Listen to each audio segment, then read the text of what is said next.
Kazi na utu. Ndugu zangu, nami nianze kwa kumshukuru Mwenyezi Mungu kwa rehema zake kutujalia kukutana leo hapa kwa kazi hii muhimu sana ndani ya mkoa wetu wa jiji la Dar es Salaam. Aidha, nitoe shukrani zangu za dhati kwa ofisi ya Waziri Mkuu TAMISEMI kwa kunipa heshima ya kuwa mgeni rasmi katika tukio hili. Shukrani zangu ni kwa wizara hii, lakini pamoja na wakandarasi na wasimamizi wa mradi kwa kusimamia vizuri mradi huu. Shukrani kwa viongozi wa TAMISEMI waliopita na waliopo sasa kwa kazi nzuri iliyofanyika ya ujenzi wa jengo hili. Ndugu wananchi, tunapozindua soko jipya la Kariakoo leo hii, tunafungua ukurasa mpya wa tumaini na nguzo kubwa ya shughuli za kiuchumi kwa Watanzania wengi wanaotegemea biashara.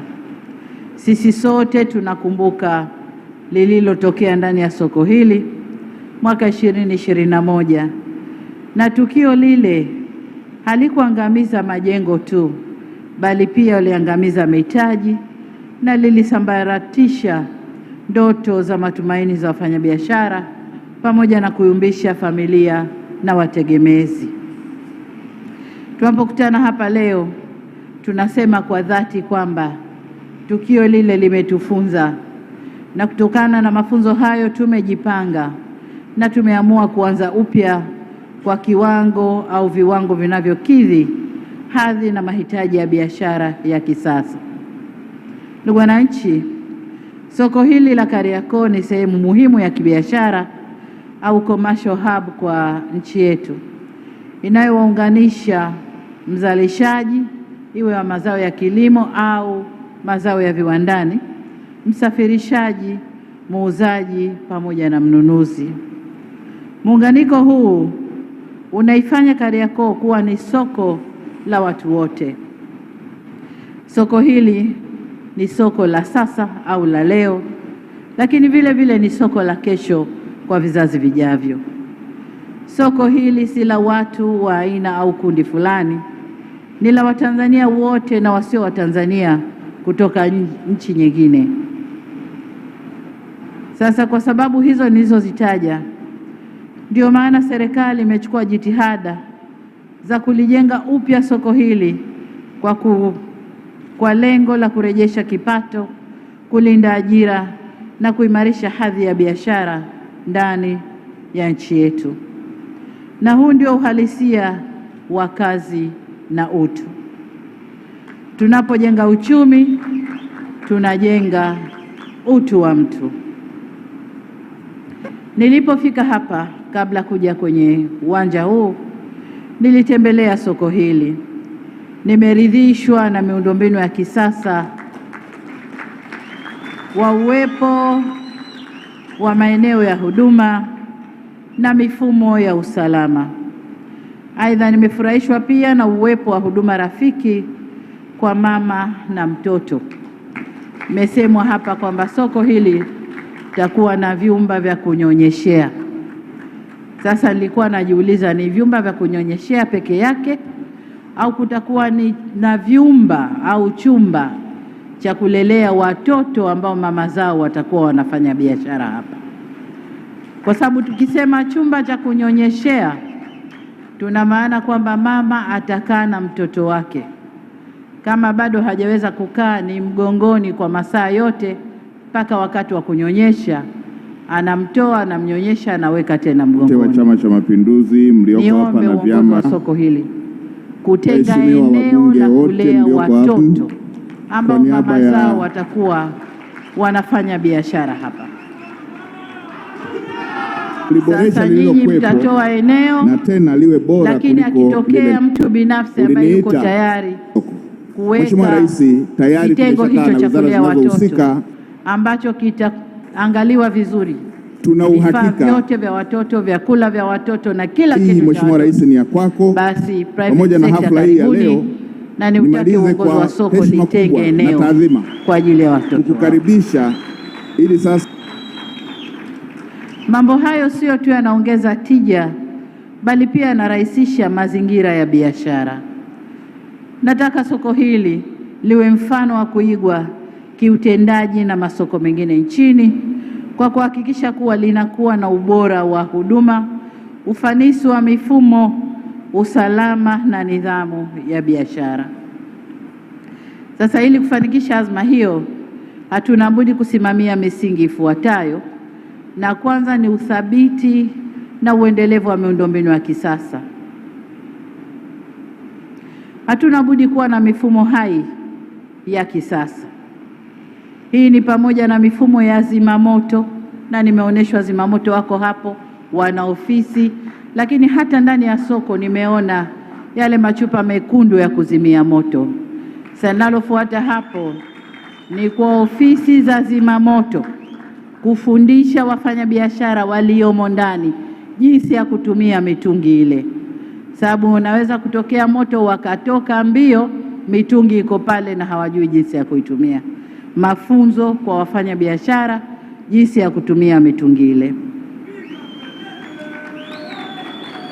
Aidha, hatuna budi kuwa na mpangilio mzuri wa maegesho na njia za kusafirisha, kupakia na kupakua mizigo. Hili nalo ni muhimu.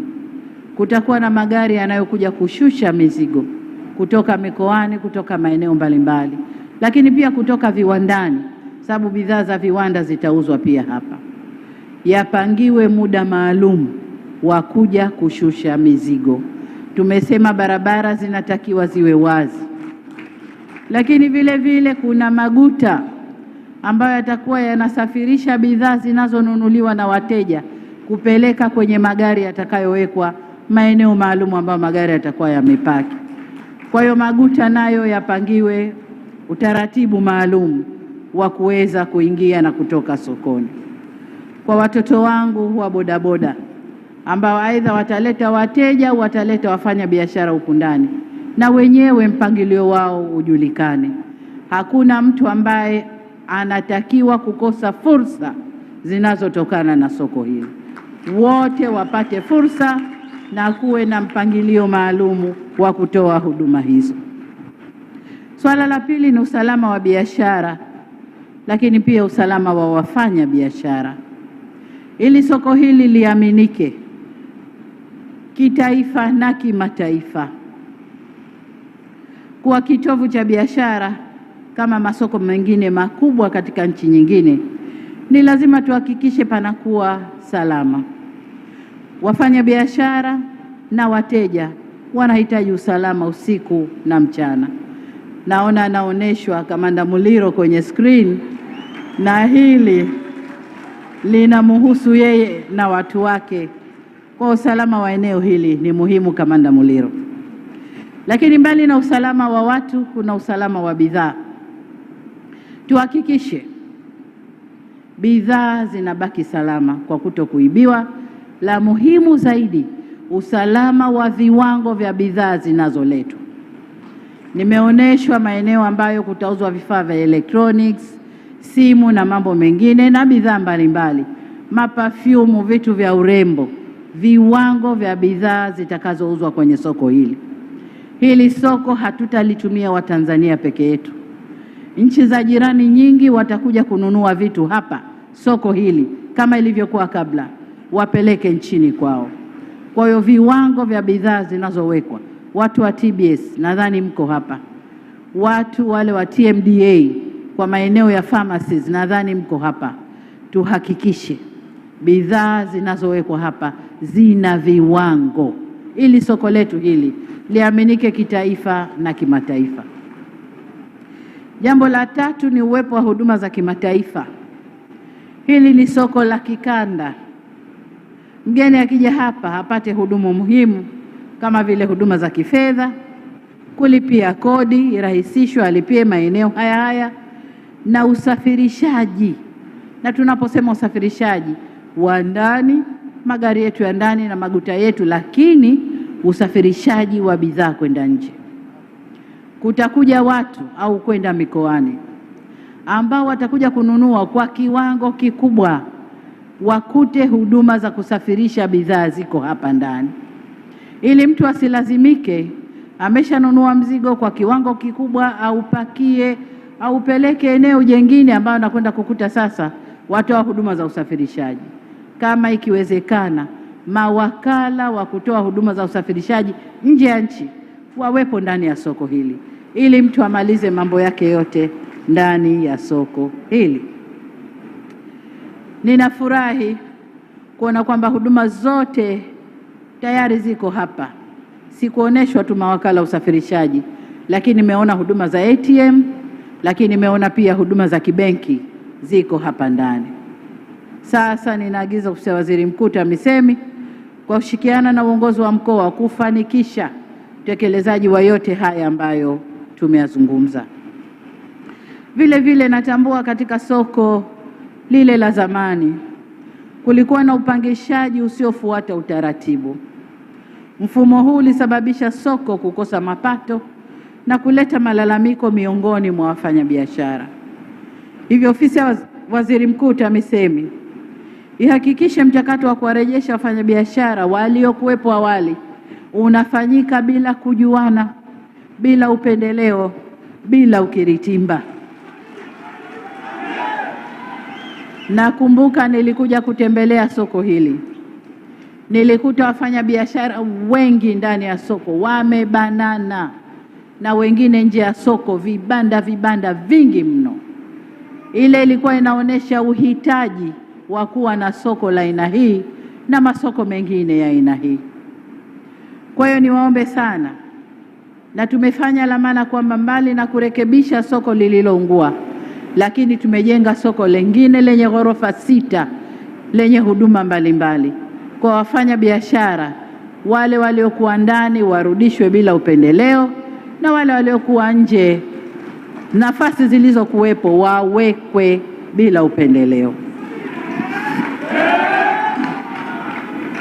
Nisingependa kusikia, hapa nazungumza na wakubwa wa jiji la Dar es Salaam na wilaya ya Ilala, nisingependa kusikia nyinyi wakubwa ndio mnahodhi maeneo humu ndani na kuwakodisha watu.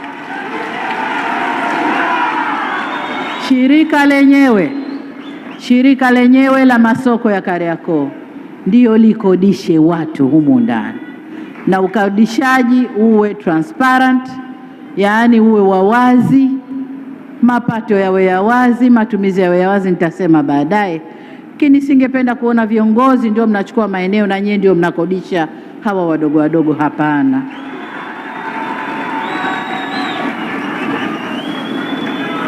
Ndugu zangu, yapo malalamiko mengine kuhusu mifumo ya tozo na ada za pango la kupangisha maeneo ya biashara. Niwaelekeze wataalamu wa TAMISEMI, jiji na management ya soko kukaa kwa pamoja na wafanyabiashara na kuja na mapendekezo yatakayolinda pande zote mbili. Wafanyabiashara lazima walipe pango, lakini pango zenyewe zisiwe za kuumiza sana na zisiwe chini sana. Hili ni soko la kimataifa. Asiyeweza kulipa asubiri tumalize maeneo mengine. Na leo hapa niliambiwa kuna wanangu wa machinga au wafanyabiashara wadogo wadogo ambao walitaka kuingia na fulana zao waniambie, mama, tunasubiri soko la kule Jangwani, soko la bonde la kule, lakini mmewazuia kuingia. Nataka kuambia wanangu, sauti zenu nimezisikia, na soko lile kama alivyosema waziri kwamba tuko katika hatua ya kulijenga. Amesema kuna mambo yanafanyika pale, tuweke bonde sawa, tupate eneo tuweze kujenga soko. Serikali iko tayari kujenga soko tukimaliza hatua za daraja, maeneo ya daraja, kunyanyua kuta na mambo kama hayo, ili soko lile lijengwe vizuri na lijengwe eneo salama. Lakini sauti zenu nimelisikia, na nataka niwaambie soko tutalijenga kule Jangwani. Lakini jengine nalotaka kusema hapa ni kwa uongozi wa soko kuwa na kanzidata, orodha ya wafanyabiashara wote watakao kuwepo ndani ya soko. Ulipaji wa kodi ufanywe kwa kutumia mifumo ili asiweko hata mmoja ambaye hatalipa kodi hizi. Kwa kutumia mifumo tunaweza kumjua kila mfanyabiashara aliyeko yuko pahali gani, anafanya biashara gani na kiasi cha kodi anachotakiwa kulipa. Kwa hiyo twende tukatumie mifumo. Ndugu yangu Ashraf au sijui mwanangu, kwa eji yako, kama hujajipanga, wasiliana na ofisi ya waziri mkuu au TAMISEMI, muunganishwe na iga mifumo ya serikali ili mifumo iunganishwe ndani ya soko na soko liendeshwe kisasa kabisa. Lakini uwazi kwenye mapato na matumizi, na hili narejea kusema ndiyo sababu kule nyuma soko hili lilitiwa moto. Uwazi wa mapato na matumizi yanapokuwa hayapo wazi, unapokuja ukaguzi, jambo la maana karibu hivi watu kuhifadhi nafasi yao ni kutia moto ili taarifa rekodi zisiwepo. Kwa hiyo niwaombe sana uwazi wa mapato na matumizi ndani ya soko. Jambo jingine muhimu ni mazingira yanayozunguka soko hili. Mwingiliano wa shughuli za biashara umeleta msongamano mkubwa kwa watu wa mahali hapa. Natamani tujifunze kwa masoko ya wenzetu nje. Mizigo nimeshasema ishushwe kwa mpangilio na kutoa bidhaa zitoke kwa mpangilio kwa nyakati maalum, lakini ununuaji hauna nyakati maalum. Saa zote watu watakuwa wananunua, kwa utoaji wa mizigo nao ufanywe vizuri ili kusilete msongamano. Jambo jingine ambalo nataka ni washukuru management ya soko hili ni uwepo wa maji. Nimeambiwa kuna tanki lina maji tani za kutosha, lita za kutosha za maji ziko hapa. Kwa soko hili litakaa likiwa halina wasiwasi na ukosefu wa maji. Hapana, maji yapo ya kutosha. Na kwa sababu hiyo usafi wa mazingira ya soko kwa maeneo ya maliwato, lakini pia maeneo yatakayokuwa na bidhaa za kuchinja kama nyama na kuku, niombe sana soko hili liwe safi. Tulinde afya za wateja, usafi ni muhimu sana. Lakini la pili ni usafi wa maji taka, taka ngumu na maji taka. Wasimamizi wa soko, management ya soko, hicho ndicho kigezo kikubwa soko hili kuwa la kimataifa. Usafi wa soko, lakini taka na usafi wa maji taka yatakayotoka hapa. Kuwe na mfumo ambao hautaudhi wateja, hautaudhi majirani zetu. Kuwe na usafi wa kutosha ndani ya soko hili. Lakini jambo jingine ni mawasiliano. Nimeambiwa mmefanya jitihada za kutosha kuingiza mkongo kwenye soko hili ili mawasiliano internet ipatikane.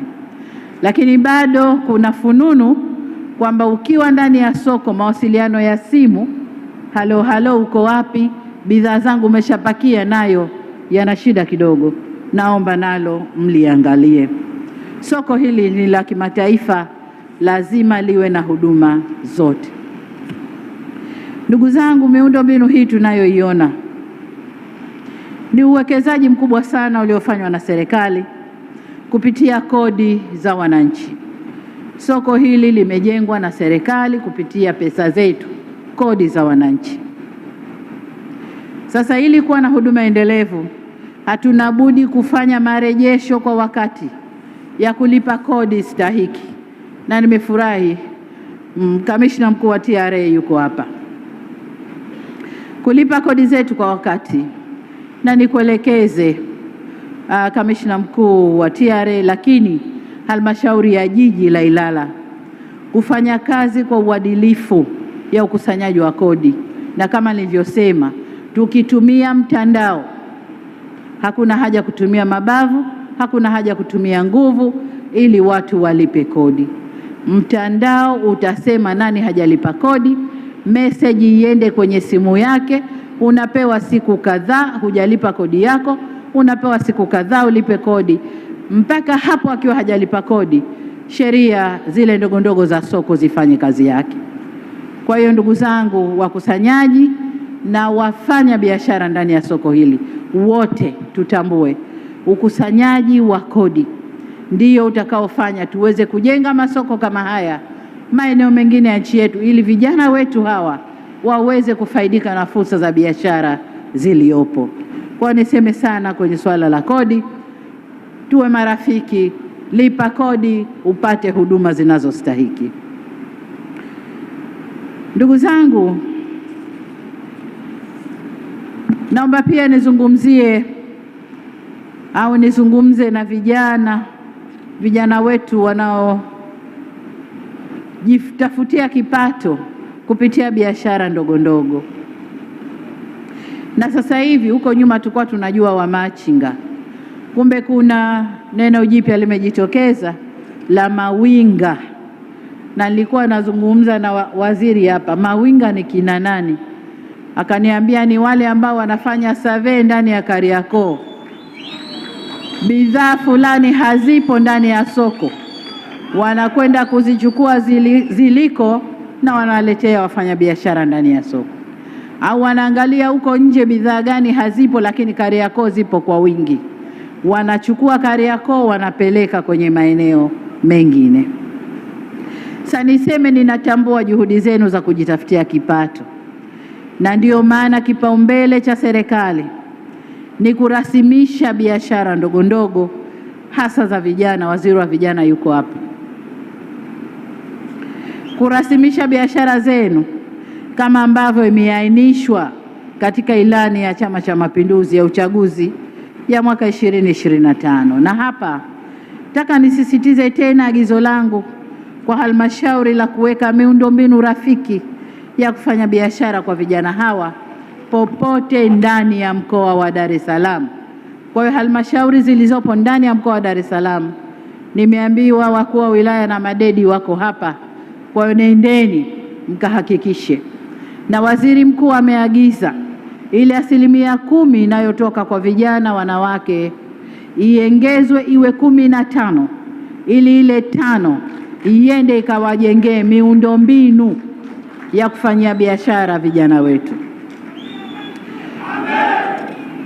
Ndugu zangu wananchi, soko hili jipya la Kariakoo haliwezi kuendeshwa kwa mfumo wa kizamani. Linahitaji mageuzi ya kiutawala, mtazamo na usimamizi unaozingatia huduma bora, nidhamu na ufanisi. Hivyo naielekeza ofisi ya Waziri Mkuu TAMISEMI kulisimamia hilo kwa ufanisi mkubwa sana. Na kabla sijahitimisha hotuba yangu, nipende kusisitiza tena kwa miundombinu hii imejengwa kwa gharama kubwa. Mmesikia hapa bilioni 28 kuelekea 29, na zimetokana na kodi zetu wananchi. Hivyo ni wajibu wetu kwa pamoja kulilinda, kulitunza na kulitumia kwa tija soko hili, ili liendelee kuwahudumia wafanyabiashara wa leo na wa kesho, wa ndani na wa nje ya nchi. Kwa niombe wafanyabiashara mtakaopata fursa ya kutumia soko hili, kila mmoja awe mlinzi wa mwenziwe. Tukiharibu soko hili, tunachoma fedha zetu tulizozichuma kwa jasho na tukajenga miundombinu hii, lakini tunarudisha nyuma nchi yetu. Sababu kuharibu manake nchi itafute fedha nyingine tujenge tena ili wengine wafaidike. Kwa niombe sana kila mmoja awe mlinzi wa mwenziwe katika utumiaji wa soko hili. Ni jukumu la kila mmoja wetu kulinda mali za umma na kudumisha amani popote alipo. Hivyo ni matumaini yangu kwamba soko hili litakuwa mfano wa masoko ya kisasa barani Afrika na kitovu cha ustawi wa wananchi kiuchumi. Baada ya kusema hayo, ndugu zangu, na heshima sasa kutamka kwamba soko kuu jipya la Kariakoo limefunguliwa rasmi.